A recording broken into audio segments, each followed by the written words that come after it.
Los éxitos más calientes Y la compañía que hace subir la temperatura del dial está acá.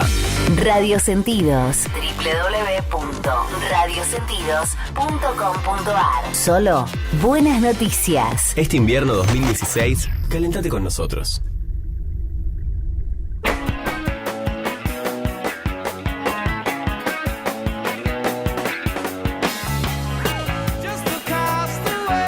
Bueno, ya estamos de vuelta.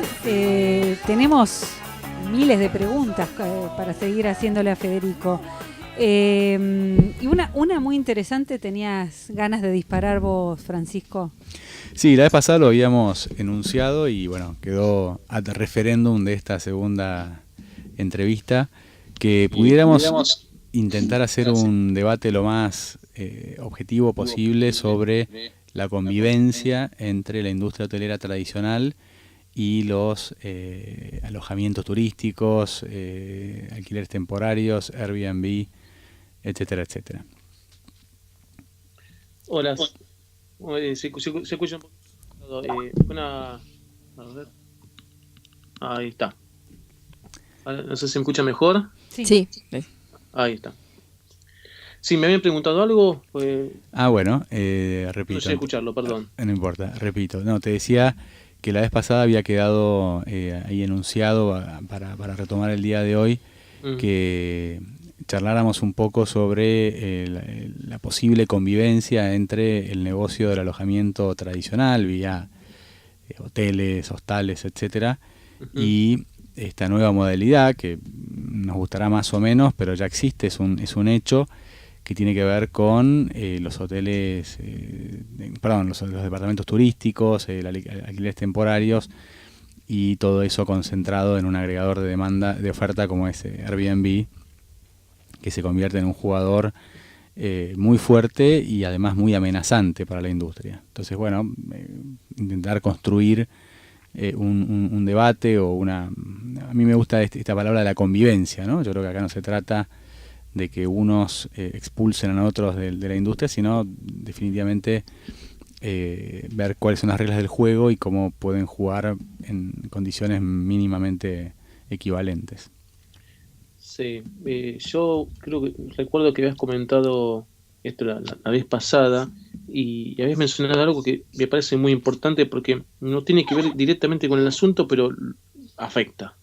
Y es esta cuestión cuando comparamos con Uber, las protestas que tuvieron lugar, el impacto mediático o cómo se metieron en la opinión pública esta cuestión de fuera Uber o Uber infringe alguna o cual norma que todavía, de hecho, pongo como prueba todos los testimonios de los funcionarios que han dado en la diversa prensa, ninguno ha sido claro y concreto en decir viola tal norma, tal artículo, tal aspecto, sino que hablan de una cuestión más bien de inscripción, de sociedad, pero en lo que es el servicio y la intermediación, ninguno dice nada, porque a mi criterio no pueden decir nada.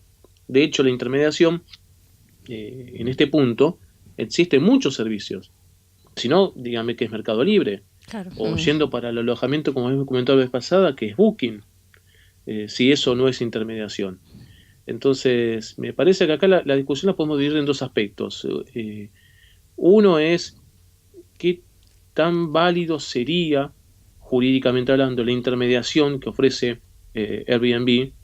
Y la otra cuestión sería si eso no sería una competencia desleal. Digo Airbnb o también puedo decir las empresas que se dedican a intermediar en los servicios de alquileres temporarios. Yo recuerdo, creo que fue del HT o HRCC en su momento, sigue siendo la presidenta, tuvo una campaña muy fuerte en contra de estos, tildando de, a ver, ¿cómo es que decía? De competencia desleal. Desleales, exacto. A ver, en un punto coincido. ¿Sí? Creo que de HRCC me parece que era. Sí, en un punto coincido, en otro punto no. ¿Por qué? Porque el cliente que apunta a un servicio de alquiler temporario no es el cliente del segmento tradicional que apuntaría a un hotel 5 estrellas. Es una opinión personal, no, acá estoy abierto a discusión, por supuesto, ¿no? Pero desde ese punto no sé hasta qué se daría una competencia desleal. Sí es competencia desleal desde el momento que no pagas impuestos que pagaría, no paga SADAIC, no paga ADICAPIF, no paga, digamos, además, asumo que quizás no tenga en regla, o no debieran tener en regla, como corresponde al personal de limpieza, capaz que lo contrata en el marco de la ley de empleadas domésticas, cuando en realidad debería ser en el marco de la ley de contrato de trabajo, porque hay una relación de dependencia. Entonces, en ese punto sí, creo que se presta a una interesante discusión de que ofrecería una competencia desleal. Lamentablemente creo que, a diferencia de los taxistas, no hay oportunidades para exponerlo con tanta fuerza como lo han hecho ellos. Entonces es como que lo discutimos nosotros, se discuten otros aspectos, pero no tiene el impacto que tuvo quizás como pasó con Uber. Es algo que creo que lo hemos comentado la vez pasada que estuve, algo de esto. Sí, lo que habíamos comentado es que... ventajas que tenían de llevar esta discusión, y capaz que lograban más por eso que por el criterio jurídico en sí. Sí, al final, digamos, esta situación de turistas que deciden quedarse en departamentos es algo que existe hace muchísimo tiempo. Con la llegada de Internet empezaron a aparecer algunas empresas que, no sé, Buenos Aires Apartments, etcétera, que de alguna manera iban juntando propietarios individuales, y bajo un sello y algunas características de servicios de check-in, etcétera, empezaron a generar un volumen interesante. Pero... que se abrió el mercado inmobiliario, porque después las inmobiliarias se sumaron y construían edificios enteros dedicados al cierto horario. Absolutamente. Pero al final, pero de todas maneras, seguía siendo muy atomizado. Yo creo que la oportunidad que les da un Airbnb es que, pegándole a uno, indirectamente le están pegando a todos, ¿no? Esto se está viendo muchísimo en Europa, donde ya hay ciudades pro Airbnb y hay ciudades contra Airbnb, donde directamente ya desde todo el lobby legislativo, y ni hablemos a nivel cámaras de comercio y asociaciones específicas, le hacen una guerra brutal, y en otros casos al revés, ¿no? Son promotores y entienden que es la llegada del futuro, y que evidentemente hay que trabajar más en la convivencia que en el rechazo, ¿no es cierto? Porque en la medida que haya ciudades que sean reactivas a estas iniciativas, el flujo turístico empezará a decrecer también, ¿no? Recién en el corte hablábamos un poco de Uber, y la verdad que es muy amable el servicio, empezando porque uno no tiene que pagar en efectivo, con lo cual, si estás en un país extranjero, poder directamente ni siquiera sacar tu tarjeta de crédito y saber que eso de una forma bastante transparente se está cobrando, etcétera, ya es una enorme ventaja. Ni hablemos de las rutas preferentes, ¿no? Para llegar a destino, porque básicamente esto para que no te estén paseando, etcétera, y yo creo que ahí hay una parte compartida entre los beneficios del nuevo jugador y las manias del antiguo, ¿no es cierto? En el caso de la industria hotelera, en general hay pocas manias. Los hoteles, con independencia de su categoría, tienen vocación de servicio y están orientados mucho al cliente. Pero bueno, evidentemente cuando llega alguien nuevo tratan de defenderse como pueden. A ver, lo que me quedaba pensando es qué tan conflictiva podría ser la relación de lo que plantearía o podría plantear Airbnb con los dueños de estos espacios en los cuales pondría a disposición para que el turista se aloje. ¿Por qué lo digo? Esto sin dar nombres, porque la verdad que acá es cuestión de confidencia, pero he escuchado varios casos de hoteles de 4 estrellas en los cuales, no quiero generalizar, simplemente traigo a la mesa algunos casos que podrían ser aislados, pero son casos en sí, que están muy a disgusto con Booking. Y en un caso particular, esto me vino a mí por una consulta porque se generó un problema con un pasajero, un problema muy, muy básico, pero que tenía problemas en sí. ¿Por qué? Porque el pasajero reservó a través de la plataforma de Booking, donde el símbolo era pesos, una cifra X, y resulta que después, cuando le llega el mail por la facturación de tarjeta, esa misma cifra, exactamente la misma, eran dólares. Entonces, discusión del pasajero con la gente de Booking que lo tenían desde el Caribe, que le decían no, que es en dólar, que no se puede cambiar. Cuando va el hotelero hasta me conté que hasta festejaba ese problema porque estaba tan cansado con Booking que hasta quería utilizarlo de pretexto para romper relación. Entonces, más allá de esa cuestión particular, lo que digo es qué tan friccionada se puede presentar la relación, porque creo que a veces una cosa es el beneficio que podemos pensar en el turista, que creo que a menos a priori no le encuentro ningún perjuicio para el turista, pero que a veces la relación entre los mismos prestadores termina afectando lo que sería la vigencia de una herramienta que podría ser netamente eficaz para el turista. Y tomo el ejemplo de Booking, ¿no? Sí, a ver, yo creo que hay un planteo de fondo que es ante la llegada de un competidor X, hay jugadores del mercado que reaccionan vía competitividad, mayor servicio igual precio, menor precio igual servicio, por hipersimplificarlo, y hay hay jugadores que reaccionan de manera proteccionista, digamos. Entonces se cierran y rechazan. Sí, o intentan mantener el statu quo, digamos, con argumentos que pueden ser muy, muy válidos. Entonces, yo creo que en ese sentido, desde la legislación, que al final es un tercer ente que no forma parte de esa puja, pero le conviene que las dos partes generen buenos negocios y de forma indirecta buenos impuestos para el distrito en cuestión.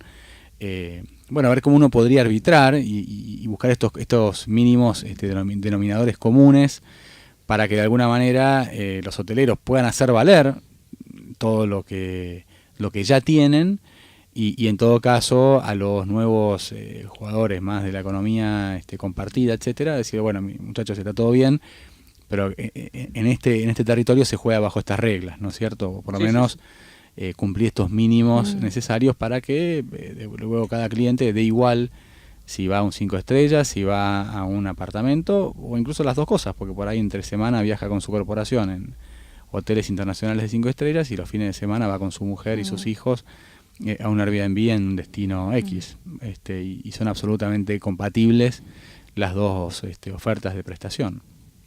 Pero lamentablemente, pese a que estemos en el 2016, y de esto Patricia puede hablarle, la reticencia al cambio es en todo aspecto y en varios sectores está siempre presente. Siempre cuando uno plantea un cambio hay una resistencia que se ofrece de un sector. Esto sucede en el ámbito empresarial y no escapa esta lógica en lo que es en el ámbito del mercado. Toda esta conversación de Airbnb nació a partir de Uber. Tomo este ejemplo porque el oyente lo habrá visto de público conocimiento, toda esta cuestión de que usa el servicio y que se queja de un servicio donde le dan billetes falsos, donde lo pasean y demás. ¿Cómo puede ser que estén en contra de algo que viene para mejor para mí? Yo coincido en lo que sumen beneficios al cliente, en este caso el turista, no tiene por qué verse como algo negativo para el sector, y mucho más cuando se plantean reglas claras. Y acá enfatizo esa norma que les comenté en su momento de la Constitución: todo lo que no está prohibido está permitido. Entonces tendría que haber una norma que prohíba o que regule, que diga, por ejemplo, plataformas de internet similares en las cuales intermedian la relación, como pasa con la ley vieja de la agente de viajes, pero bueno, que intermedien la relación de prestación de servicio tal, deberán inscribirse en un registro. Hasta tanto hay una norma que diga algo así, no podemos pensar en ilegalidad. Y Fede, te consulto, el sector, por ejemplo, trayendo esto Airbnb, el planteamiento de Uber surgió cuando ya Uber ya estaba prácticamente con un pie acá en Argentina y mucho radio de acción, campo de acción no tuvieron, ¿no? El sector de los taxistas.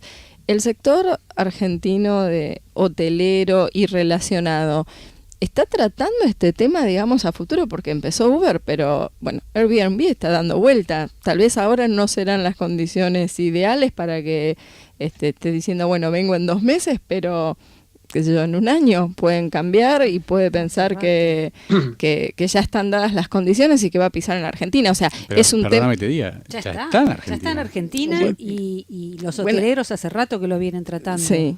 Hay un top 10 de ciudades y creo que está dentro de las 10 Buenos Aires. Sí. Ah, mira, Sí, sí, estaba sí, ya, totalmente sí, ahí Airbnb, no, descolgada pero hace rato que Sí, sí, está. por un pasaje de Twitter lo he visto, un top 10, y Buenos Aires está. Y si no está dentro de las 10, está dentro de las 20 seguro, Sí. seguro, en el mundo, Hmm. en lo que es Airbnb. ¿Y se está discutiendo el tema seriamente? Ya, yo en ese punto, debo ser sincero, desconozco si lo están discutiendo o no, pero sí enfatizo esto. Muchas veces, y disculpen la analogía, ¿no? Podemos tener el mismo plato y a veces los condimentos condicionan el sabor del plato. Acá hay condimentos que van a condicionar un poco la perspectiva del análisis. Por ejemplo, la CAT, si no me equivoco, dentro de poquito está eligiendo nuevas autoridades. Sí. Después vos tenés diferentes intereses con la HRCC, con la HT, en algún punto hasta donde se quiere meter UGRA, la CAT que tiene varias, es decir, hay diferentes enfoques donde alguno tiene más llegada en otro tiene más llegada con aquel sector, que la política de acá, que la política de allá, y hace, digamos, esta disgregación o estas diferencias donde quizás no se consiguen los resultados que se podrían conseguir planteando de manera uniforme y todos juntos pujando hacia un objetivo, que el objetivo podría ser que se regule o que también que arregle las caras para que no termine siendo una competencia desleal, o quizás directamente no se discute porque muchos desconocen el impacto de Airbnb y hasta tanto no llega una preocupación masiva de sus afiliados y demás, no piensan preocuparse, es decir, son todas conjeturas personales que hago, ¿no? No, yo te intervengo un poquitito y puedo Sí.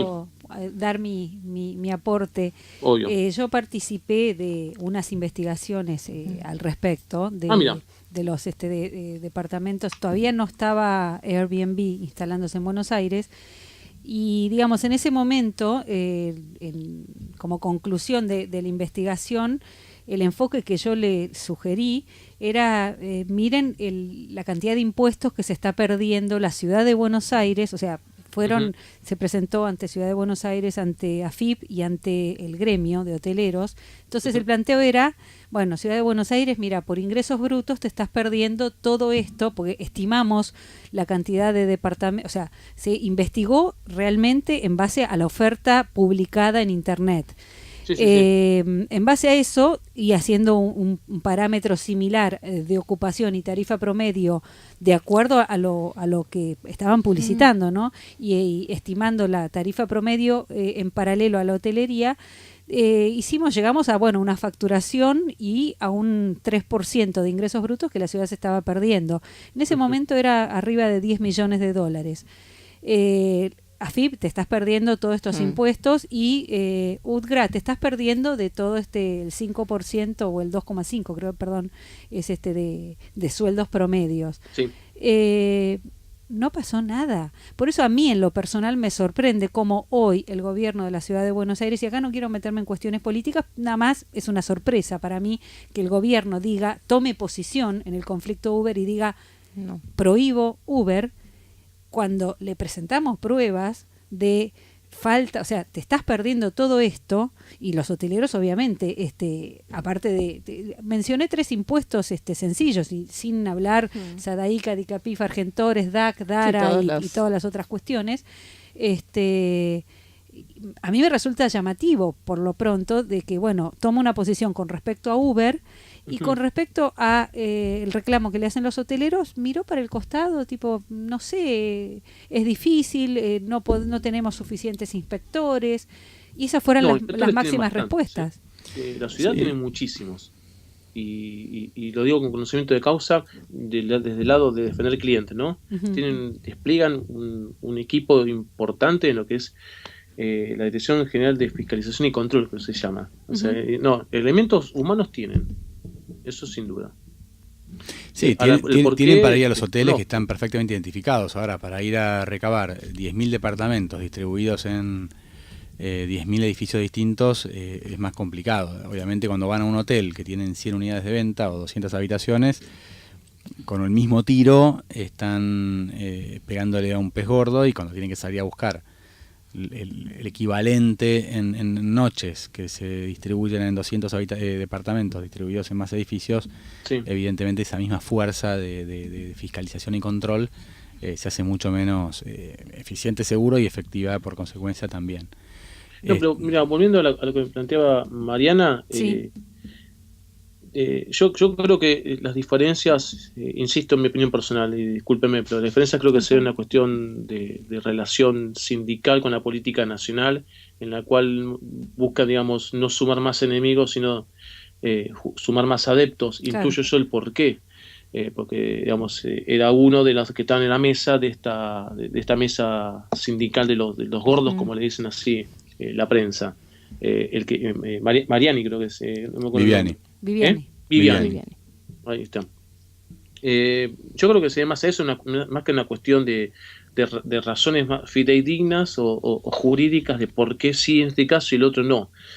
La otra sospecha que tengo es quizás el volumen, lo que representa quizás para el gobierno, me refiero, ¿no? Y vos acá, en ese informe que estás comentando, pusiste sobre el tapete blanco sobre el negro. ¿Por qué no continuaron en considerar este aspecto? La verdad que desconozco. En ese momento, no sé cuándo fue, pero es nueva la ley que habla de alquileres temporales, con lo cual imagino que cuando hiciste ese informe no habría un marco legal, con lo cual podría tranquilamente hablarse de la necesidad de atender esto. Sí, yo atando este comentario con lo que preguntaba Patricia, si esta discusión está en las mesas, en realidad los que pierden con Uber, Airbnb, etcétera, son los que están en la mitad. Porque si vos tenés un buen hotel, bien ubicado, con un buen servicio, la gente te va a buscar. Y toda una estructura detrás. El tema es las asociaciones de hoteles, son esos los factores importantes. Los gremios de taxistas, los que viven de las licencias, etcétera. Realmente los taxistas mismos, hoy por hoy, te dicen, mira, Uber tiene razón. Sí. Hay mucho bicho arriba de estos autos. Y no solamente el cliente como, y acá me agrego a mí mismo, no en el cliente en el sentido de le aporto algo mejor, un elemento más o un beneficio, sino también el cliente en cuanto a seguridad. Yo recuerdo que una de las discusiones que tenía los alquileres temporales antes eran de los elementos de seguridad. Vos en la ciudad de Buenos Aires, cuando querés explotar una actividad comercial, te incumben elementos de seguridad. Depende de los metros cuadrados y los pisos, la cantidad de matafuego, la señalización de salida, un plano de evacuación. Y en estos casos no había nada. Entonces, yo creo que la legislación es interesante que la haya siempre regulando para establecer, como dijeron ustedes hace un momento, reglas claras. O sea, yo quiero saber cómo voy a jugar en este ámbito comercial. Necesito reglas claras. Sí. Entonces, a partir de ahí puedo proyectar de invertir en esto, digo del lado del prestador, invertir en esto, explotar esta actividad comercial.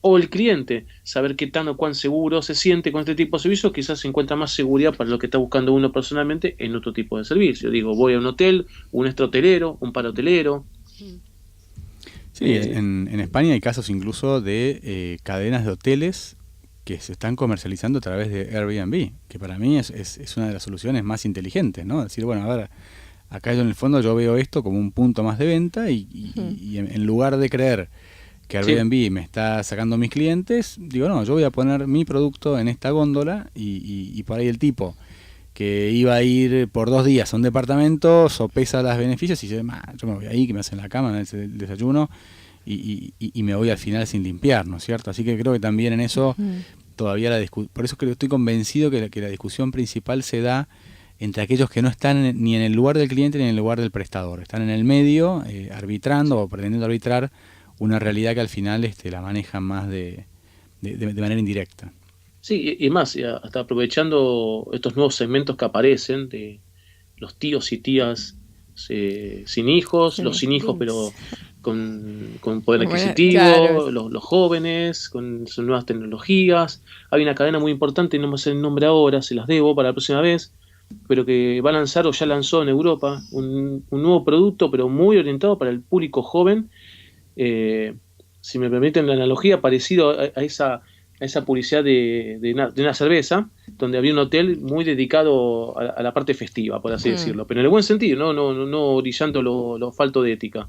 Entonces apuntaban a ese segmento ofreciendo un servicio muy, muy para jóvenes. Y yo creo que esa cadena iba a utilizar Airbnb también como un canal más de comunicación. Les debo el nombre, pero sé que es una cadena muy importante, internacional. ¿Moxie? ¿No será? ¿Moxie Hotels? Me parece que sí. porque apunta a ese público, digamos, y ya abrió el primero en Milán y estaba viendo, creo, si no me equivoco, abría ahora o estaba por abrir No en te quiero decir Berlín. que sí con seguridad, porque capaz que Pero- me digo, y no hay nada peor que un abogado que desdecirse. Siempre nosotros tratamos de no desdecirnos.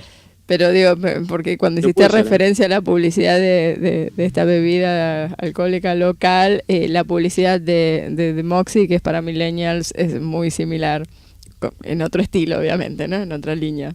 Sí, sí, pero me parece que sí. No quiero cerrarlo, pero estoy casi seguro que puede ser, me suena. Pero bueno, a ver, yendo a la pregunta que me decías vos, Pato, si se están discutiendo, y yo te decía que desconozco, lo que sí coincido o sostengo es debiera discutirse. Y yo creo que es el sector privado, canalizado por los representantes de ciertos sectores, los que tienen que poner en el tapete de discusión la comunicación con el público, sector público, digo, todas estas cuestiones.